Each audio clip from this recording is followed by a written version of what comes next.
वो कौन है भ्रूण का जो बहुभ्रूणता के लिए जिम्मेदार है, जो आभासी भ्रूण बना रहा है, तो वो है बीजांडकाय यानी कि न्यूसिलस। कौन है? बीजांडकाय न्यूसिलस है। तीसरा परिभ्रूण कोष, तो फिर यहाँ पे बीजांडकाय का नाम आ जाता है कि बीजों में बचा हुआ अवशेषी जो बीजांडकाय है उसी को हम क्या कहते हैं? परिभ्रूण कोष, इंग्लिश में पेरिस्पर्म कहते हैं। और ये कहाँ मिलता है? काली मिर्च और चुकंदर में। बीज प्रसुप्ति कुछ भी नहीं है, बीज की निष्क्रिय अवस्था है। और यहाँ पर सारा जो जल त्याग देते हैं, उपापचय क्रियाएं सारी क्या हो जाती है? मन। अब बच्चों कुछ तथ्य लिखने हैं, नोट करके लिखेंगे अपन। देखो पहला पॉइंट क्या है? सबसे पुराना बीज, हमको सबसे पुराना जीवित बीज कौन सा मिला है? सबसे पुराना जीवित बीज बेटा ये ल्यूपिन नामक पौधे का मिला है हमको। ल्यूपिन नामक पौधे का ल्यूपिन का बीज मिला है।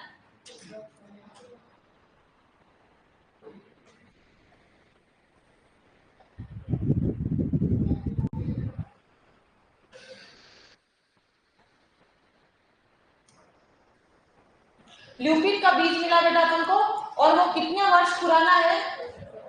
10,000 वर्ष पुराना बीज है। और वो बीज कैसा था? जीवित।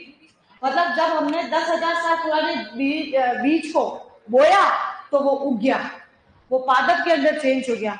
अब ये इससे पता चला कि वो बीज जीवित है। अब आप क्या सोचते हो? 10,000 साल पुराना जीवित बीज हमें कहाँ मिला होगा? चट्टानों में जीवाश्म के रूप में मिला होगा या बर्फ के नीचे? बर्फ के नीचे, क्योंकि वहीं पर कोई चीज क्या हो सकती है? सुरक्षित मिल सकती है। जीवाश्म के रूप में तो उसकी डेथ हो जाती है। एक बीज अपन को और मिला है पुराना, खजूर का। और वो मिला है हमको कितने वर्ष पुराना? वो 2,000 वर्ष पुराना है। नेक्स्ट, ऑर्किड नाम सुना? ऑर्किड। अगर मैं ऑर्किड का एक फल लूं तो उसमें लगभग कितने बीज होते हैं? 1,000 बीज होते हैं। ऑर्किड के एक फल में कितने बीज हो सकते हैं? 1,000। तो इसी के साथ टॉपिक खत्म और चैप्टर भी खत्म। लिखो इसको, इवोल्यूशन स्टार्ट करते हैं। बड़ा लाइन ऑफ डेहिसेंस का मतलब है सिद्धांत जहां से पराग कोष फूटता है ना, उसको लाइन ऑफ डेहिसेंस बोलते हैं। वो लाइन जहां से, जैसे मूंगफली है, मूंगफली पे भी अपन को लाइन ऑफ डेहिसेंस दिखती है, वहीं से अपन प्रेशर लगाते मूंगफली को खोलते हैं वो। ठीक है, कुछ नहीं लिखवाया बच्चों, ये पहली स्लाइड है, जल्दी से कॉपी करो।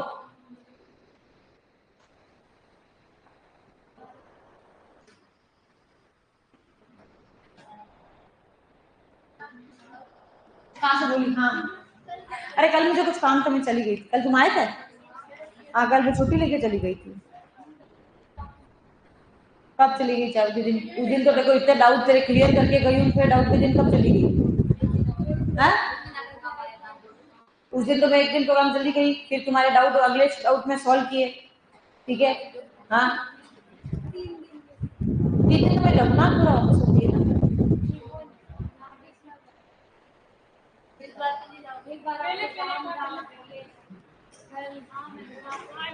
कल आना डाउट। ठीक है, तुम्हें फिक्स हो कि 3-4 डाउट वाली?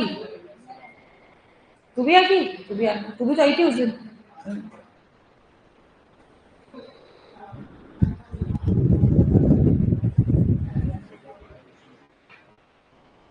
हो गया? चलो डालो हेडिंग नेक्स्ट चैप्टर की, विकास।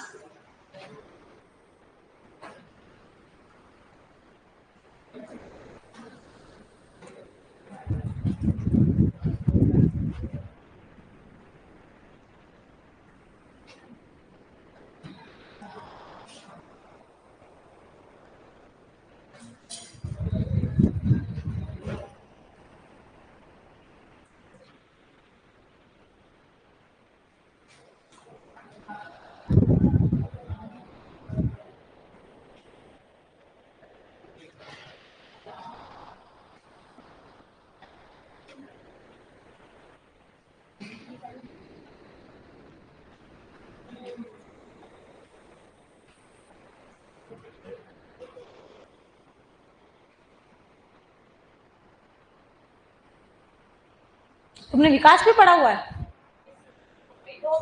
कहाँ तक, लास्ट कहाँ तक पढ़ा है? पृथ्वी की उत्पत्ति टॉपिक पूरा हो गया? मतलब लास्ट में क्या लिखा है? धरती की उत्पत्ति, महासागरों का निर्माण, जलवाष्प का संग्रहण। हाँ, तो मतलब धरती की उत्पत्ति पूरी हो गई है। हाँ जी, पढ़े तो बच्चे पहले अपन बोल लिख लेते हैं इस चैप्टर में अपन क्या क्या पढ़ेंगे। इस चैप्टर में सबसे पहले अपन पढ़ेंगे इंट्रोडक्शन यानी कि परिचय। उसके बाद अपन पढ़ेंगे, लिखते जाओ साथ साथ में, ब्रह्मांड की उत्पत्ति, फिर आकाश गंगा की उत्पत्ति, पृथ्वी की उत्पत्ति, पृथ्वी पर जीवन का विकास,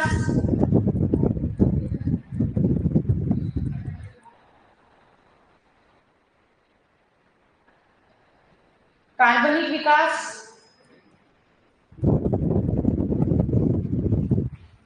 कार्बनिक विकास के प्रमाण,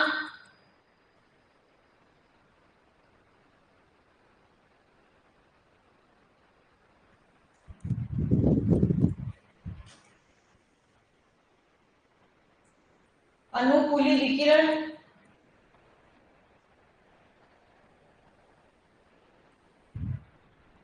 और उसके बाद आ जाएगा हार्डी वेनबर्ग,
नेमी चंद्रपुत्र मैम, ये सीयूटी अगर नहीं देनी है तो ये चैप्टर पढ़ना है क्या? तो फिर ये यहाँ पे क्या कर रहा है?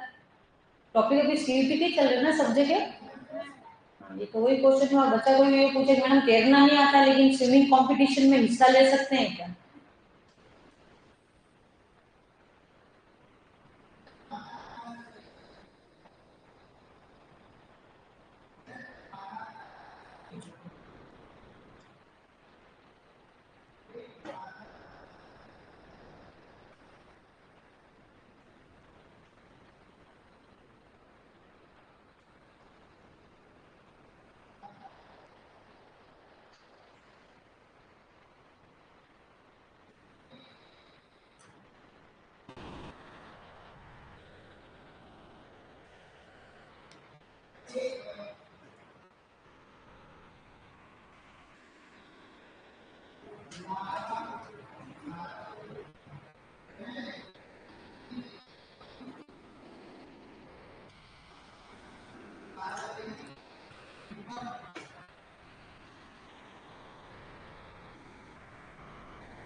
पढ़े हेलो मैडी, परिचय इंट्रोडक्शन लेंगे पहले इस चैप्टर का।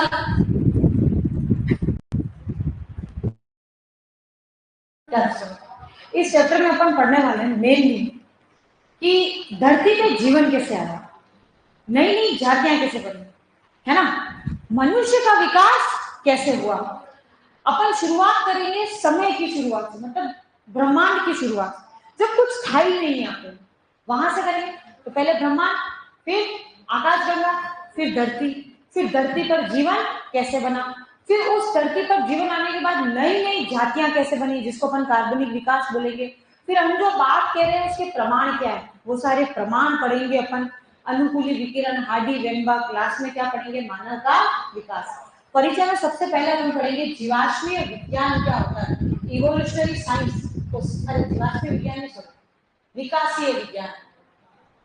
कि विकासीय विज्ञान क्या होता है, विकासीय विज्ञान।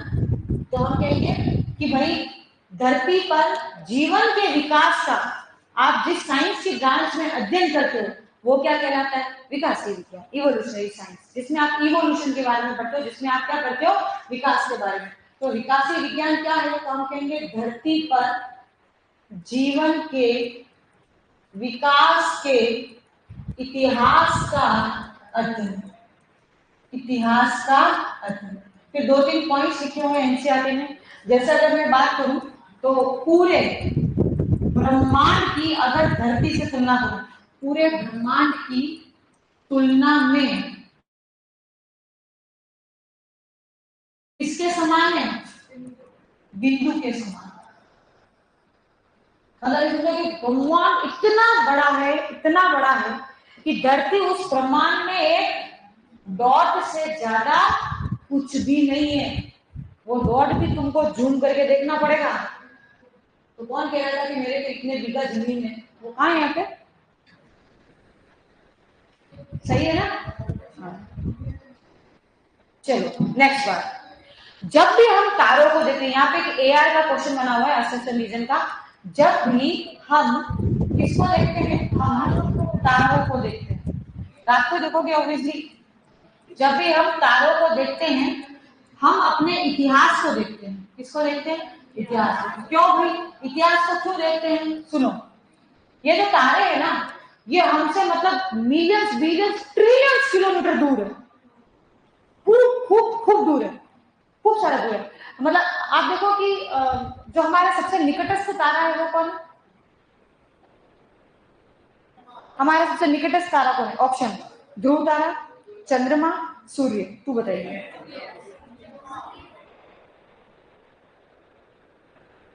हाँ, तू मुझे बता, सूर्य और चंद्रमा में से सबसे हमारा निकटस्थ तारा कौन है, ये बताइए। हाँ, चंद्रमा। चंद्रमा तारा है,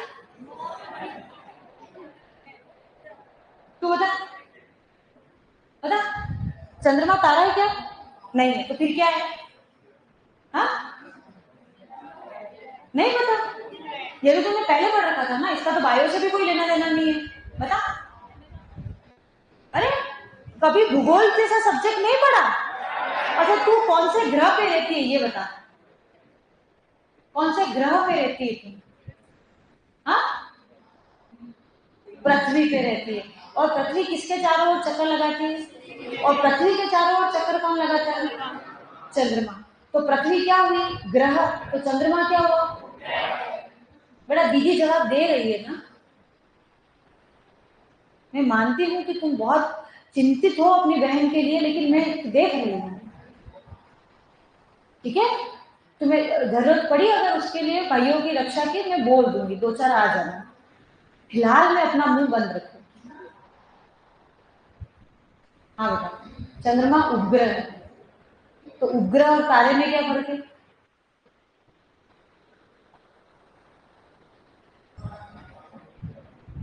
तू बता। उपग्रह और तारे में क्या फर्क है, कौन बताएगा, चलो बॉयज में से कौन बताएगा उपग्रह और तारे में फर्क। चंद्रमा भी चमकता है, रात को चमकता है, चमकता है ना, और दूसरे तारे भी चमकते हैं, लेकिन फिर भी हम चंद्रमा को तारा नहीं बोल रहे, क्यों, क्योंकि वो, हाँ बता बेटा, क्या कह रहा है, ये जोर से बोलेगा खड़ा होकर। सिंपल सा क्वेश्चन है, रात को तारे भी चमक रहे हैं, चंद्रमा भी चमक रहा है, लेकिन चंद्रमा को हम तारा नहीं कह रहे। तुझे सुनाई दे रहा है वो क्या बोल रहे हैं, तुझे सुनाई दे रहा है पीछे, किसको सुनाई दे रहा है क्या बोल रहा है, जोर से कौन बोलेगा ये क्या बोल रहा है बता। हाँ तू भी यही बोला, हाँ बैठ जा, वेरी गुड। हम उसी को तारा बोलेंगे जो खुद की रोशनी से चमके। समझ में आई बात। जो दूसरों की रोशनी से चमके वो तारा नहीं है। खाते चमक रहा है किसके?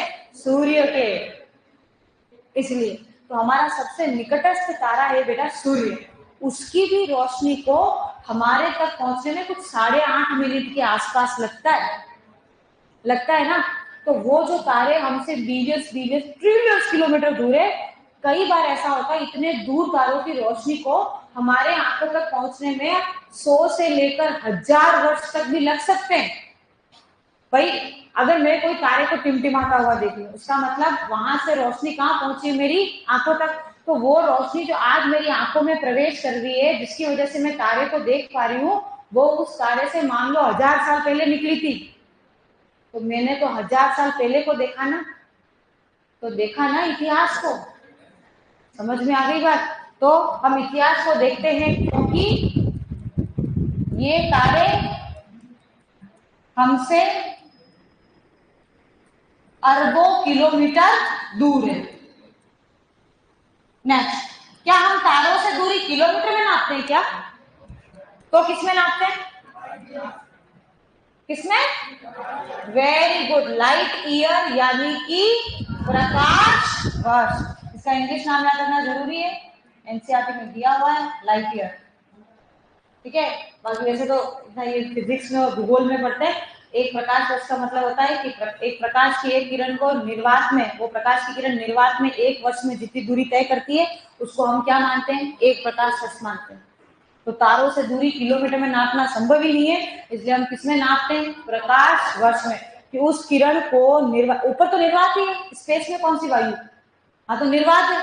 तो वो उस किरण को निर्वात में पृथ्वी तक पहुंचने में कितने साल लग गए, वो उसकी क्या मानी जाती है? दूरी नापी जाती है। जैसे आपको कोई नहीं कहता कि मान लो कि अरे यार यहाँ से एयरपोर्ट कितना दूर है, तो कोई तो बोलेगा अरे 25 किलोमीटर है, कोई बोलेगा अरे कुछ नहीं 25 मिनट की दूरी पे।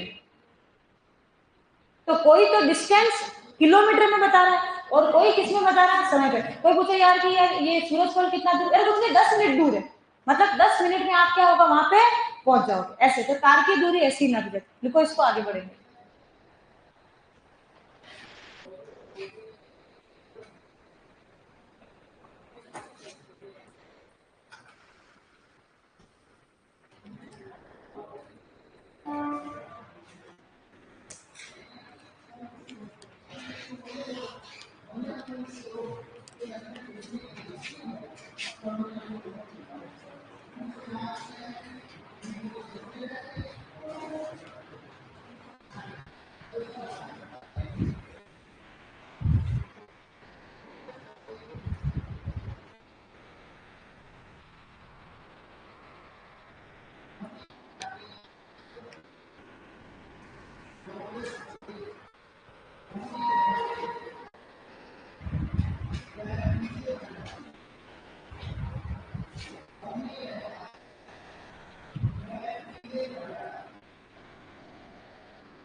की तुलना में धरती एक बिंदु के समान है। इसका क्या मतलब है? कि ब्रह्मांड इतना विशाल है कि धरती उसमें क्या है? एक।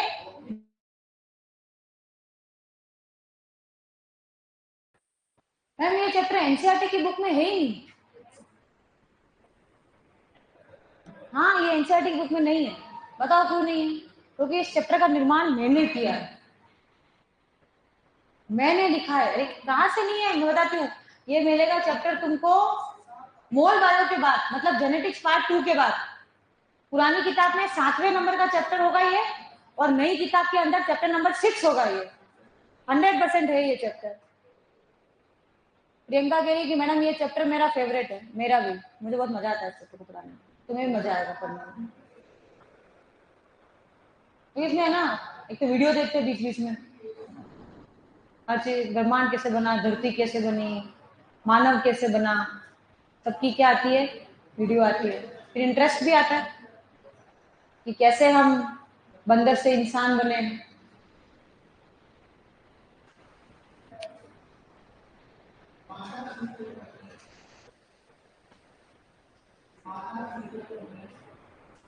बेटा नेट इश्यू हो सकता है बेटा, यहाँ तो सब क्लियर मैं देख रही हूँ। अभी वीडियो नहीं आएगी, वीडियो आएगी जब धरती का विकास, तुमने देख ली थी वीडियो सीएचओ वालों में, क्योंकि धरती का विकास खत्म होता है फिर वीडियो दिखाती हूँ। एक बार धरती बन जाए, आकाश गंगा की फोटो दिखाई होगी खाली, हाँ, क्योंकि जब तक धरती का निर्माण पूरा नहीं होता तो वो वीडियो देखने से मतलब नहीं है। पहले पूरा धरती का निर्माण पढ़ लेंगे फिर वीडियो देखेंगे, ठीक है।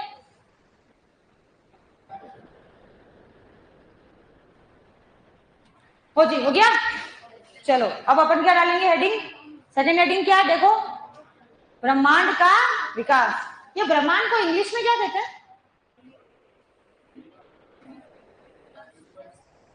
यूनिवर्स। तो ब्रह्मांड का विकास हेडिंग डालो, और चाहो तो यूनिवर्स भी लिख सकते हो।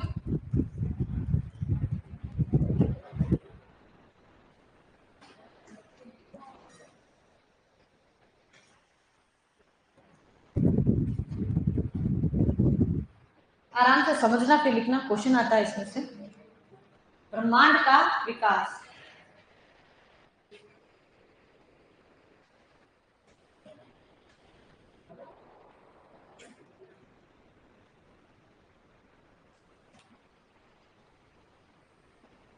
देखो एक चीज सुनो, इस चैप्टर में ना जगह जगह डेटा आएंगे। डेटा मतलब समय, समय मतलब ऐसे यूं नहीं आएगा 1965 के 1665 ऐसे आएगा, 20 बिलियन वर्ष पूर्व, 2000 करोड़ वर्ष पूर्व, समझ में आ रही बात, 20 लाख वर्ष पूर्व, 150 लाख साल पूर्व, ऐसे आंकड़े आएंगे इसमें। अब होगा क्या, मैं जो यहाँ डेटा लिखूंगी वो, और तुम जब एनसीईआरटी पढ़ोगे हिंदी वाली, तो उन दोनों में आएगी कंट्रोवर्सी। तो लगेगा यार मैडम ने अलग लिखवा रखा है और किताब में क्या लिखा हुआ है अलग। मैं जो डेटा लिखूंगी वो इंग्लिश एनसीईआरटी की लिखवाऊंगी। किसके लिखवाऊंगी, इंग्लिश एनसीईआरटी के। इंग्लिश एनसीईआरटी केवल दो ही भाषा में बात करती है, बिलियन और मिलियन, बी और एम, केवल दो। अब एनसीईआरटी, हिंदी एनसीईआरटी ने क्या किया है, कहीं कहीं तो million billion as it is किया, और कहीं कहीं इस बिलियन और मिलियन को लाख करोड़ और अरब में चेंज किया, जिसमें पूरा सत्यानाश कर दिया। समझ में आई बात, कुछ भी मतलब आंकड़े निकल रहे, अगर कैलकुलेशन करे तो वो आता ही नहीं है कंक्लूजन में, वो कैलकुलेशन ही गलत हो जाती है वहां पे। तो आपको बस इतना ध्यान रखना है, एनसीईआरटी में से पढ़ो ये चैप्टर, कोई प्रॉब्लम नहीं है, पढ़ना ही है, लेकिन डेटा तुम कौन से याद रखोगे, जो मैं रजिस्टर में लिखवा रही हूँ।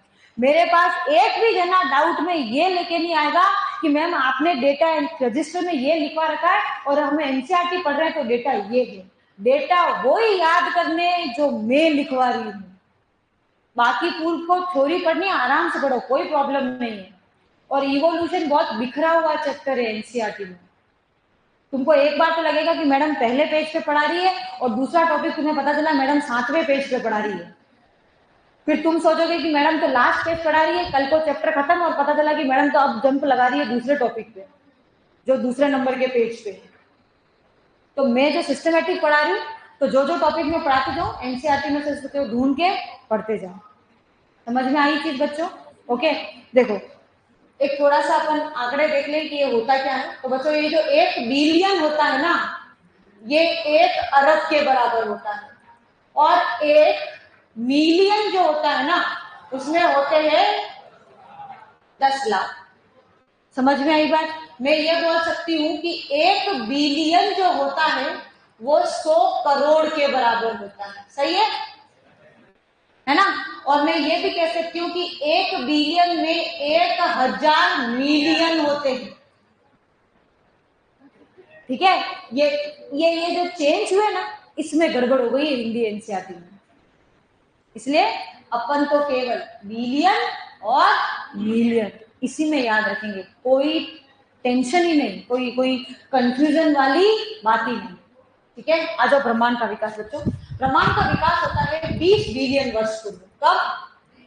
मतलब 20 अरब वर्ष पूर्व। ठीक है, अब वो क्या है 20 बिलियन वर्ष पूर्व। अब इसको मैं बार बार इतना लंबे लंबे नहीं लिखती हूँ, मैं इसको ऐसे लिखती हूँ, 20 लिखूंगी, बी लिखूंगी, वाई लिखूंगी, ए लिखूंगी, मतलब 20 बिलियन ईयर्स एगो, क्योंकि ये पूरे चैप्टर में 50 बार आएगा। B Y A M Y A, B Y A M Y A, M Y A का मतलब million years ago, B Y A का मतलब बिलियन ईयर्स एगो। तो 20 बिलियन वर्ष पूर्व बेटा क्या होता है? एक ऊर्जा का छोटा सा बिंदु होता है, ऊर्जा निहित एक क्या है बिंदु, और कुछ नहीं है इस दुनिया में, इवन समय भी नहीं था, कुछ भी नहीं था, एक छोटा सा ऊर्जा से भरा हुआ क्या था बिंदु था। अब इस बिंदु में 20 बिलियन वर्ष पूर्व एक महाविस्फोट हो जाता है। बिंदु में क्या होता है? महाविस्फोट। इस महाविस्फोट को बेटा अपन बिग बैंग के नाम से जानते हैं। ये महाविस्फोट क्या कहलाता है? बिग बैंग सिद्धांत। आपको मैं बता दूं, बिग बैंग सिद्धांत तो लेमित्रे नाम के व्यक्ति ने दिया था, लेमित्रे ने दिया था, इसने बताया था सबसे पहले बिग बैंग सिद्धांत। और ये महाविस्फोट से ही किसका निर्माण हुआ है? ब्रह्मांड का निर्माण हुआ, और यहां से हम समय की काउंटिंग चालू करते हैं। समझ में आई बात? कुछ नहीं है, पूरी दुनिया में कुछ भी नहीं है, एक बिंदु तैर रहा है ऊर्जा का, उसमें क्या होता है? महाविस्फोट। बच्चों जैसे ही महाविस्फोट होता है, वो जो कण है ना, वो निरंतर क्या होते हैं? फैलते। ब्रह्मांड आज भी फैल रहा है, ध्यान रखना। ठीक है, वो कण जो थे वो निरंतर क्या होते हैं? फैलते फैलते फैलते। तापमान जो था करोड़ों डिग्री सेल्सियस था जब ये महाविस्फोट हुआ था ना, उस समय तापमान कितना मानते? करोड़ों डिग्री सेल्सियस तापमान मानते। और वो कण जो थे वो क्या हुए बच्चों? फैले। जैसे ब्रह्मांड बना, ब्रह्मांड बनने के बाद क्या हुआ? ब्रह्मांड लगातार फैला, ब्रह्मांड लगातार लगातार फैला। अब जब कोई चीज फैलती है तो तापमान में क्या आती है? कमी। अरे भाई अपन कप में चाय पियेंगे तो गर्म लगेगी, प्लेट में पियोगे तो ठंडी लगेगी, थाली में पियोगे तो आइसक्रीम लगेगी। समझ में आ गई बात? तो निरंतर चीज फैलने से तापमान में क्या आती है भाई? कमी है। तापमान में कमी आई बच्चों, तो बिंदुओं मतलब जो अणु बने ना, ऐसे कहते हैं कि जब ये महाविस्फोट हुआ ना, तीसरे मिली सेकंड के अंदर इलेक्ट्रॉन, प्रोटॉन, न्यूट्रॉन बन गए थे। हाँ, ये कणों से, ऐसे कणों से निर्माण हुआ इनका कि इलेक्ट्रॉन, प्रोटॉन और न्यूट्रॉन बन गए। फिर तापमान में कमी आई तो प्रोटॉन, न्यूट्रॉन, अपने प्रोटॉन और इलेक्ट्रॉन विपरीत आवेश के थे, तो इन्होंने एक दूसरे को आपस में क्या किया? खींचा। तो एक इलेक्ट्रॉन, एक प्रोटॉन और एक न्यूट्रॉन आ गया, तो लो बन गई हाइड्रोजन, बन गई ना हाइड्रोजन। फिर दो हाइड्रोजन के अणु आपस में जुड़ गए तो ये बन गया हीलियम।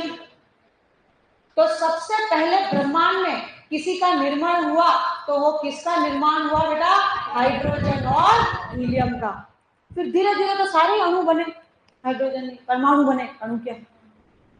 हाइड्रोजन, हीलियम, ऐसे आगे जो पूरा क्रम होता है धीरे धीरे करके नाइट्रोजन, पोटेशियम, फास्फोरस सब बनते गए, कार्बन, वार्बन, ऑक्सीजन, ऑक्सीजन सब बने। लेकिन शुरू में जो चीज बनी वो कौन थी? हाइड्रोजन व हीलियम। ठीक है, इस समय इनके बीच में तापमान में कमी आई ना, तो इनमें गुरुत्वाकर्षण बढ़ा बेटा। कि मैडम गुरुत्वाकर्षण कहां से? ये अपनी धरती वाला नहीं, ये गुरुत्वाकर्षण स्पेस वाला है, हल्का जो अणुओं को आपस में क्या कर रहा है? खींच रहा है, एक तरह से आकर्षण बल यूं समझो। अभी ये वाला गुरुत्वाकर्षण कहां से आ गया? अभी तो सूर्य का निर्माण ही नहीं हुआ, तारे ही नहीं बने अभी तक। समझ में आई बात? अभी तो तारे बनेंगे, आकाश गंगा बनेगी, उसमें सोलर सिस्टम बनेगा, सौर मंडल बनेगा, फिर उसमें जाके कहाँ होगा? धरती का निर्माण होगा। अभी तो गुरुत्वाकर्षण वो वाला तो बहुत दूर है। ठीक है, आगे सुनो अब क्या होता है? हो गया ब्रह्मांड का निर्माण। अब किसका निर्माण होगा? आकाश गंगा का निर्माण। ठीक है, आकाश गंगा क्या है? देखो ये सारी क्रियाएं चली रही थी। ठीक है, आपस में कण क्या होते जा रहे? जुड़ते जा रहे, जुड़ते जा रहे, जुड़ते जा रहे। टकरा रहे हैं आपस में, आवेश टकरा रहे हैं, जिसकी वजह से क्या हो रहा है, प्रकाश ऊर्जा क्या हो रही है, उत्पन्न हो रही है, और जिनसे किसका निर्माण हुआ, तारों का। किसका निर्माण हुआ, तारों का। आकाश गंगा के लिए दो ही लाइन पढ़नी होती है। पहली, आकाश गंगा किससे बनी है, और दूसरी, हमारी आकाश गंगा का नाम क्या है। ठीक है, तो पहले आकाश गंगा, ये सीयू के 2023 का क्वेश्चन है, आकाश गंगा किन तीन चीजों से मिलकर बनी है। आकाश गंगा बनी होती तारे प्लस गैसों के बादल प्लस धूल के कण। धूल के कण, इन तीन चीजों से मिलकर क्या बनती है, आकाश गंगा। हमारी आकाश गंगा में क्या क्या है, तारे हैं, जैसे सूर्य एक तारा है, वैसे करोड़ों तारे हैं ऐसे आकाश गंगा में। ठीक है, और साथ में गैसों के बादल और साथ में धूल के कण। बताओ हमारी आकाश गंगा को इंग्लिश में क्या कहते हैं, गैलेक्सी। हमारी आकाश गंगा का नाम बताओ, हिंदी में तो कहोगे मंदाकिनी, आकाश गंगा का नाम या हमारी आकाश गंगा। बेटा पहले तो इंग्लिश वाला याद रखना जरूरी है, मिल्की वे, क्योंकि एनसीईआरटी में तो मिल्की वे नाम ही दिया है। और हिंदी में कहोगे तो क्या कहते हैं इसको, मंदाकिनी। इसमें इसको मंदाकिनी है ना, गंगा का पर्यायवाची। मंदाकिनी किसका पर्यायवाची, गंगा का। इसमें हमारी आकाश गंगा को हमने आकाश गंगा नाम क्यों दिया, गैलेक्सी इंग्लिश में हमने क्यों बोला गंगा। एक्चुअली में जब कंटिन्यू ऐसे फोटोग्राफी की जाती है ना, है ना, तो ऐसी इमेज बनाई अपन ने, तो ऐसा लगता है जैसे तारों की नदी बह रही है। अपन ने तो इसको क्या बोला, तारों की नदी। और इंग्लिश वाला ने इनको ऐसा बोला कि तारे कितना चमकते हैं, तो ऐसा लगता है दूध की नदी बह रही है। तो उन्होंने तो क्या नाम दिया, मिल्की वे, और हमने उसको गंगा के जैसे माना, तो हमने उसको क्या पर्यायवाची दिया, मंदाकिनी। देखोगे आकाश गंगा कैसे दिखती है।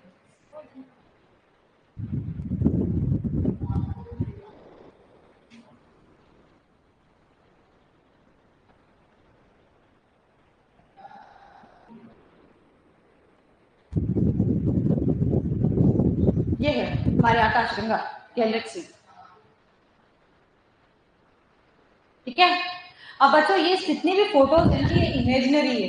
इमेजिनरी मतलब हमने कल्पना की है ना। हम हमारे सौर मंडल से बाहर नहीं जा पाए, आकाश गंगा से बाहर जाके कौन फोटो खींच के लेके आएगा, है कि आकाश गंगा स्माइल प्लीज।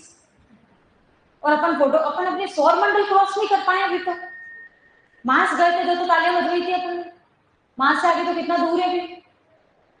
समझ में आ गई बात। ठीक है, तो ये केवल इमेजनरी फोटोज होती है कि यार ग्रहों की स्थिति कुछ ऐसी है, तारों की स्थिति कुछ ऐसी है, तो ये ऐसे ऐसे दिखते होंगे इस तरीके से। ठीक है, चलो ये हो गया आकाश गंगा। अब अपन पढ़ेंगे धरती का निर्माण। तुम एक बार इतना लिखो बेटा, फिर मैं धरती पढ़ाती हूँ।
ना तेरे कॉपी देना एक बार।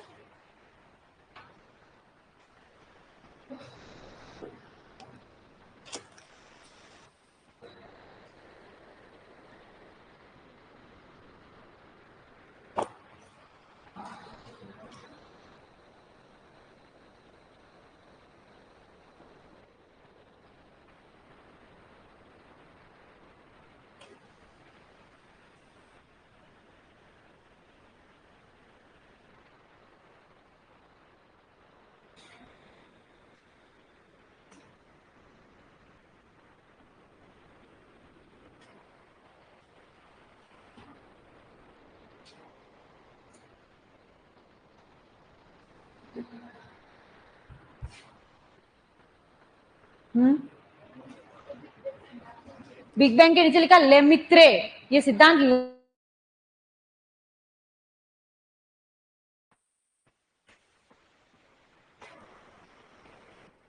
हो गया। करो स्लाइड चेंज।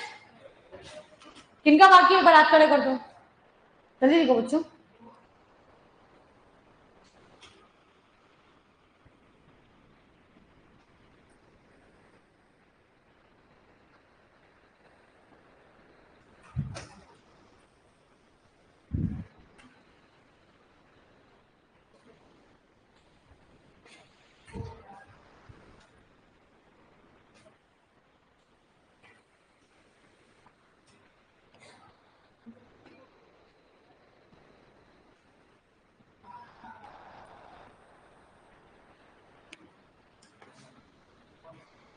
आप चेंज कर दो स्लाइड।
क्या?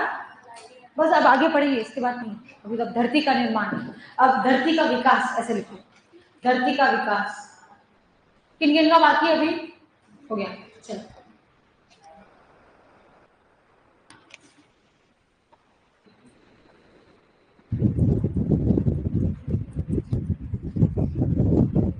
आराम से समझो बेटा इसको भी। तो बेटा धरती का विकास हुआ 4.5 बिलियन वर्ष पूर्व। कब हुआ बच्चों? 4.5 बिलियन वर्ष पूर्व। मतलब आप देखो कि 15.5, हाँ 15.5 अरब साल यानी कि बिलियन साल लग गए धरती को ठंडा, सॉरी, ब्रह्मांड के निर्माण के बाद धरती का निर्माण हो गया। कितने साल? 15.5 अरब साल। ब्रह्मांड के निर्माण के बाद क्या बनी? धरती बनी। अब देखो धरती पे क्या हो, धरती बनी। अब धरती का आरंभिक वातावरण कैसा था वो देखो। धरती बर्फ से ढकी थी या आग का गोला थी? आग का गोला। बचपन से ये लाइन तो रटते आओ, धरती जो बनी तब आग का गोला थी। तो इस समय तापमान क्या था, बहुत ज्यादा था। वायुमंडल जैसी चीज तो वैसा भूल जाओ, ना कोई वायु है कुछ नहीं। जब वायुमंडल ही नहीं तो कहाँ की ओजोन, कोई ओजोन नहीं है, कोई ऑक्सीजन भी नहीं है। हाँ, लगातार बिजली कड़कती थी। अब यहाँ दिमाग में क्वेश्चन आएंगे कि कैसे मैडम, जब वातावरण ही नहीं है, बादल ही नहीं है, तो कैसे बिजली कड़कती थी? देखो, बिजली कब कड़कती है? जब दो विपरीत आवेश के बादल आपस में टकरा जाए तो बिजली कड़कती है। तो भले बादल नहीं थे लेकिन आवेश तो था ना, आवेश टकराता था आपस में। नेक्स्ट चीज, अब इस समय वातावरण में मौजूद गैसेस कौन कौन सी थी? वायुमंडल नहीं था लेकिन आसपास के वातावरण में उपस्थित गैसें कौन सी थी? रट लो, ये गैसें पूछी गई है सीयूटी में। एक तो हाइड्रोजन थी, हीलियम नहीं थी, हीलियम स्पेस में थी, अंतरिक्ष में, धरती के आसपास नहीं थी। हाइड्रोजन थी, मेथेन थी, अमोनिया थी, CO2 था, और थी कौन? जल वाष्प। जल तो बन गया था लेकिन वाष्प के रूप में। ठीक है, अब क्या हुआ? ओजोन थी नहीं, ओजोन नहीं थी तो धरती पे भयंकर क्या आती थी? यूवी रेज आती थी, पराबैंगनी किरणें आती थी।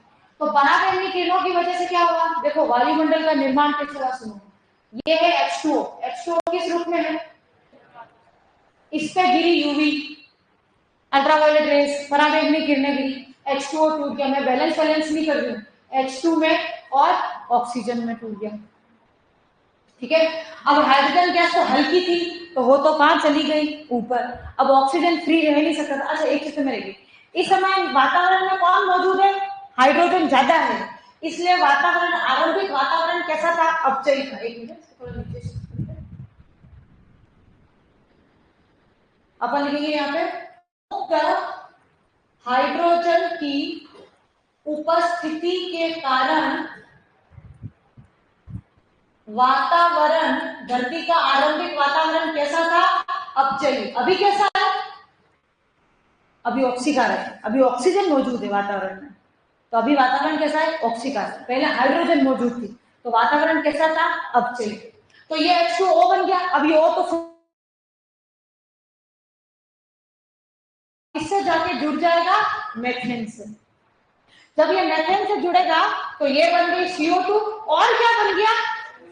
ज्यादा से ज्यादा H2O बनाना है, तभी धरती का तापमान कम होगा। ठीक है, फिर और H2O, ये H2O फिर टूटा, फिर O2 बनी, वो इस बार गई और किससे जुड़ गई? अमोनिया से। लो बन गई नाइट्रोजन, और साथ में क्या बन गया? और क्या बन गया? H2O। यही तो है वातावरण में 71% आपको पता है नाइट्रोजन है। और जब बार बार H2O टूटा है तो ऑक्सीजन बनती गई, ओजोन का निर्माण भी क्या हो गया? जितना हुआ। तो किसका निर्माण हो गया? ओजोन का क्या हो गया? निर्माण। जब धरती पे ओजोन का निर्माण हुआ तो धरती के तापमान में क्या आ गई? कमी। धरती का तापमान कम हो गया। तापमान कम होने लगा तो जो जल वाष्प था वो किसमें बदला? जल में। जल बना वातावरण में तो कौन बने? बादल बने। बादल बने तो क्या हुई? वर्षा हुई। लेकिन जब धरती पर शुरू में वर्षा हुई तो धरती पे वर्षा करवाना, इसका मतलब ये समझो कि गर्म तवे पे पानी छिड़कना। वर्षा होती पानी उड़ जाता, वर्षा होती और पानी उड़ जाता। लेकिन जब बार बार ये प्रोसेस हुई तो धरती पर पानी रुकना क्या हुआ? स्टार्ट हुआ। हाँ, पानी गर्म था, अभी भी उबल रहा था लेकिन रुक रहा था। ठीक है, तो जब वर्षा हुई तो गहरे, धरती के जो गहरे गड्ढे थे ना, गहरे गड्ढों में क्या भरा? जल भरा। और जब धरती के गहरे गड्ढों में जल भरा तो हमने कहा लो भाई, निर्माण हो चुका है किसका? महासागरों का। क्योंकि जीवन की उत्पत्ति किसमें हुई है? महासागरों में हुई है, पानी में हुई है। डिटेल बात करेंगे इसकी कल, फिलहाल मैं ये लिखूं।